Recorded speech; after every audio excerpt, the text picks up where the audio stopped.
Қайырлы күн қыздар, менің каналыма қош келдіңіздер. Бүгін мен өте дәмді және де тез оңай дайындалатын салат түрімен сіздермен бөлісетін боламын.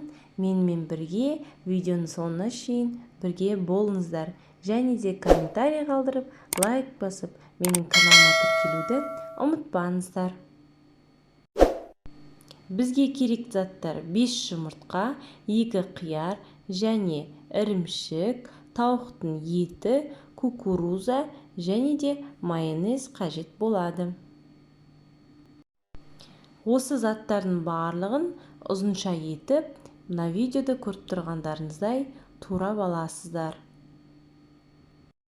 Енді барлығын араластырып, татымына қарай өздеріңізге ұнайтындай етіп, тұзын бұрышын салып, майонезбен араластырып аласыздар. Міне, айтқанымдай ақ, өте тез және дәмді болатын салатымыз дайын болды. Астарыңыз дәмді болсын, менің каналыма жазылуды ұмытпаңыздар.